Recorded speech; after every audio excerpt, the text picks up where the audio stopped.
Қандай жатып ұйықтаған пайдалы?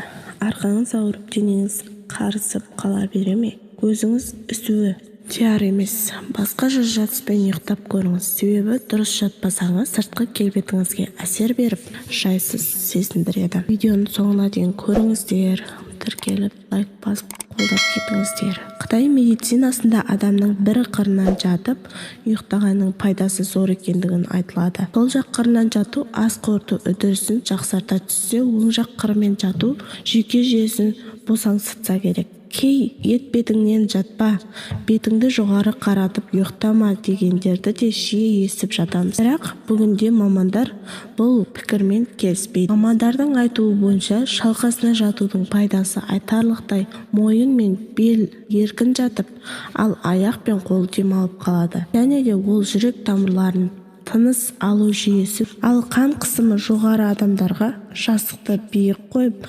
шалқасынан жатып ұйықтаудың көмегі тиеді. Сонымен қатар шалқасынан жату жас көрінеді деп үлкен рөлге ие. Олай дегеніміз, шалқадан жатып ұйықтаған адамның беттегі бұлшық еттері босаңсып терісі жазылады. Ал ет бетінен жатсаңыз, бетке тез әжім түсуі мүмкін.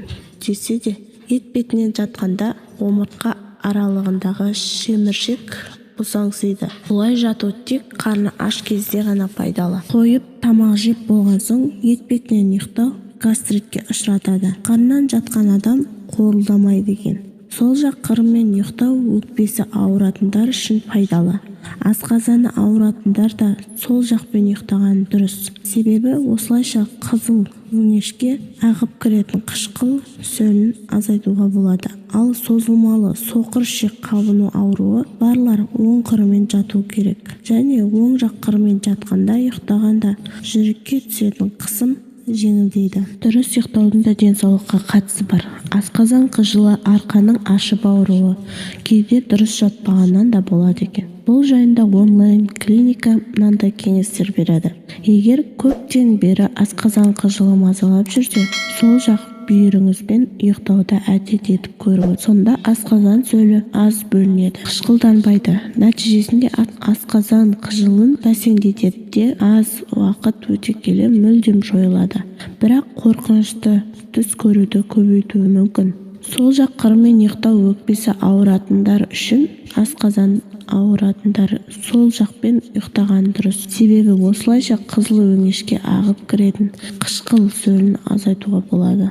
Арқаңыз ашып жерге тартылып жүрсе, шалқаңыздан жатып ұйықтағаныңыз дұрыс. Сол үшін арнайы мойын асты мен тізеңізге ыңғайлы жұмсақ жастық қойыңыз. Сонда біраз уақыттан кейін арқаның ашып ауруы елеулі азаяды. Дегенмен шалқалай жатып ұйықтау қатты қорылдау мен тыныстың уақытша тоқтап қалуы, сондай-ақ тісті қайрауға себеп болуы мүмкін. Шалқасынан жатып ұйықтағанда мойын мен бел еркін созыла жатады, ал аяқ пен қол жақсы демалады, және ол жүрек тамырларын, тыныс алу жүйесін, ас қорытуды дұрыстайды екен. Шалқадан жатып ұйықтаған адамның беттегі бұлшық еттері босаңсып, терісі жазылады. Қан қысымы жоғары адамдардың оң жанына қарай бүрісіп, тізені ішке тарта жатырда жатқан шарана сияқты ұйықтағаны жөн деп жазады. Ауырмаңыздар. Бұл жүрекке түсетін күшті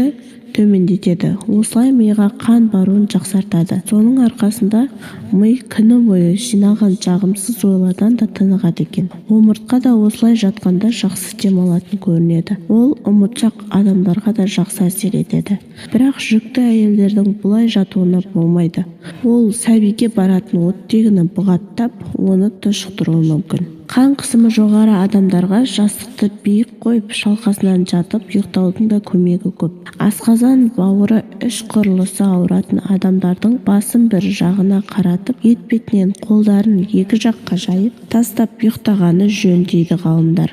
Ұйқы алдында тым қатты тоя тамақтанған кезде де осылай жатса, ол астың тезірек қорытылуына көмектеседі дейді олар. Бауыр, өтке, ішек жұмыстарына да елеулі пайдасы бар көрінеді. Ет бетінен жатқанда омыртқа ауру аралығындағы шеміршек босаңсиды. Аз уақытта ұйқының тез қануына көмектесетін етпет жату, бірақ тым арық және сүйегі әлсіз адамдарға қолайсыз болады. Видеоны соңына дейін көргендеріңізге рахмет. Тіркеліп, лайк басып, қоңырау шаны басып кетіңіздер. Керекті көптеп видеолар салып отырамын.